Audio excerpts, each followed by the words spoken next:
This is Group 54's case study presentation for computer security. We will be focusing on the case studies of Lockbit, which RUSSEL and KERWIN will be covering, and Equifax, which Jared and YU-HSING will cover. Lockbit is classified as ransomware, which has the ability to hold a computer hostage by illegally encrypting its contents, followed by requesting the victims to pay a ransom to reverse its encryption. Big companies such as Boeing and Accenture are one of the many countless victims affected by its attacks. However, Lockbit was eventually leaked and has its operating capacities understood through the cyber kill chain. At the backbone, BuildBat automates the initial build and setup of files prior to final weaponization and deployment, which then, by potential targets, have been reconned. Config.json defines how the malware behaves in runtime, including features, targets, and encryption options. Once the setup is completed, the BuildBat generates a unique instance of the ransomware and populates the directory with the finalized executable folder. Inside, it is the LIB executable. It is the compiled ransomware payload intended for deployment and does not require an operator-supported password. At the next stage, step 5 to 7 of the kill chain are simultaneously achieved. The chosen executable is eventually installed in the target and executed, resulting in the warning messages on the victim's main window screen, while simultaneously encrypting any file it can find in the system, thereby controlling and executing its objective. Lockbit's infamy can be pinpointed towards its unique features and techniques implemented by its creators. Firstly, the DBG notation is a functionality that employs an anti-debugging mechanism that prevents active debuggers from analyzing Lockbit's behavior. Next, the passphrase protection obscurificates code to prevent reverse engineers from figuring out the internal workings of the malware. The left figure shows the unencrypted functions, while the right shows the encrypted counterparts. Finally, a self-deletion feature which deletes the original encrypting processes in an attempt to cover its tracks. With that, I will pass on my time to KERWIN. Thank you, Russell. Here are the two major Lockbit vulnerabilities exploitation though. The citrus bleed vulnerability and the citrus denial of service. The citrus bleed vulnerability allows attackers to remotely bypass its multi-factor authentication MFA by sending a malicious craft TCP request to the endpoint with a long host header. The vulnerable endpoint returns a response of leaked memories with disclosed sensitive information. After multiple successful attempts, a valid craft session cookie of a legitimate user can be obtained. Below is an example figure of an attacker craft GET request. The Citrix denial of service vulnerability has a similar attack vector when an attacker sends a specifically craft TCP request that causes the service to leak process memory. Except the difference is that it can cause the service to either crash or become unresponsive. If enough memory is exposed or consumed, the effect can overwhelm the server and lead to a denial of service attack. While these vulnerabilities were exploited on a global scale to propagate Lockbit, our demonstration will feature a more targeted attack on an individual attack through the use of social engineering and phishing. This is the ComSec demo for a phishing attempt which will run Lockbit. So let's say this is a normal machine that I'm running, have some images and some notes, right? And then, for example, you might have ended up with this folder saying notes for present. You open it up, you read it, and you believe that it's something that Microsoft left it for you, and then you start running it. But in turn, this is actually Lockbit in disguise. So I will skip to the end once Lockbit encrypts and runs the entire machine. So this is the end state of Lockbit encrypting all the folders. As you can see, it changes the logo as well and leaves a ransom note as well. If I will attempt to open it with a notepad, for example, and show you it's encrypted. And yeah, that's the presentation for demo for a phishing attempt with Lockbit. To prevent future attacks, organizations should adopt a multi-layer approach which employs antivirus or anti-ransomware tools, endpoint detection and response solutions, and training users to recognize phishing and social engineering attacks. Inadequate training can result in what occurred in the prior demo. Finally, continuous monitoring and a robust incident response plan allows organizations to quickly detect attacks, minimize damage, and recover efficiently. In conclusion, Lockbit illustrates the constant tug of war between the complexities and the advancement of malware development against the evolution of cybersecurity industry and its practices to gain any kind of edge to one-up each other. Next, I will pass my time to Jared and YU-HSING, who will cover the Equifax data breach. Equifax data breach was a large-scale attack in 2017 by attackers based in China using known web exploits to steal over hundreds of millions of personally identifiable information as well as other financial data. Track model compromise is shown here. TCP close to web app and servers and close to 50 databases.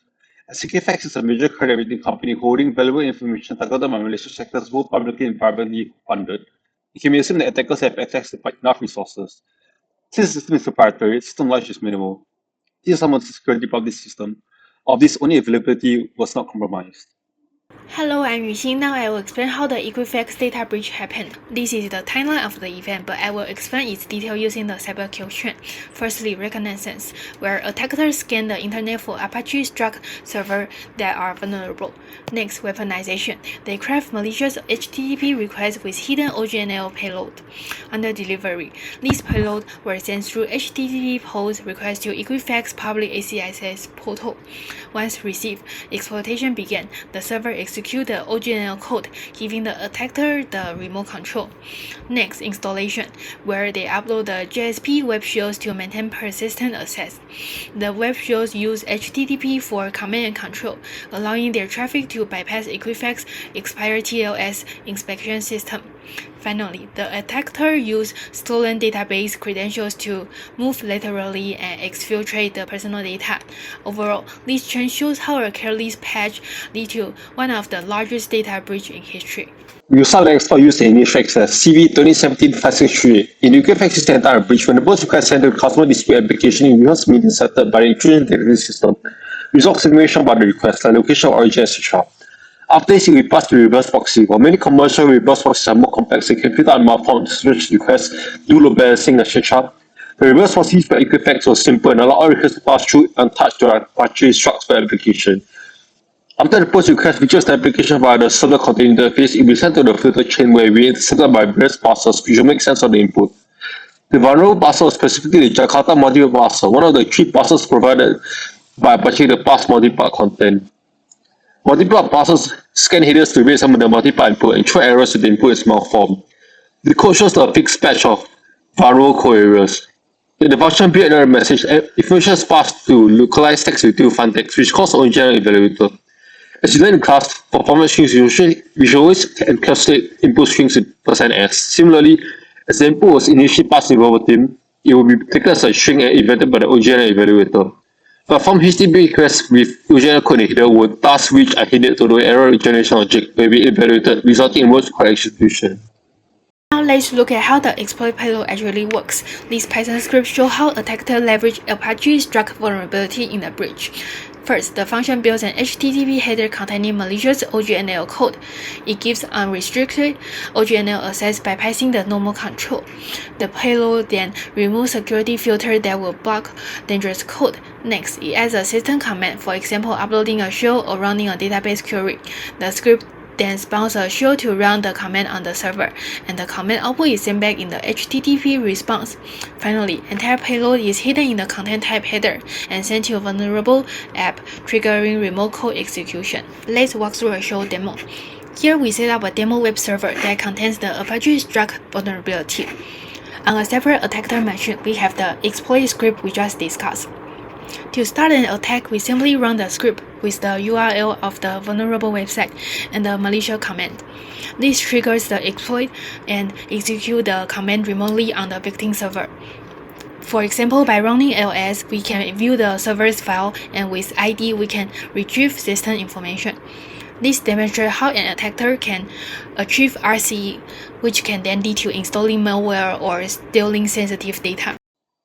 After the initial access, attackers moved to both app-related servers and uploaded over 30 distinct shells. None of these shells attempted to discover any form of file integrity monitoring systems or hide tracks, but as they were not in place, no warnings were raised. A network search revealed numerous databases on the same network. A shared file containing plain text credentials was then uncovered, allowing attackers to access 48 unrelated databases containing large amounts of confidential data. Over 9,000 individual queries were run using the shells. This data was then batched and executed by conventional channels in small increments. As the others are able to decrypt network traffic due to the expired SSL certificate, the breach is undetected for months.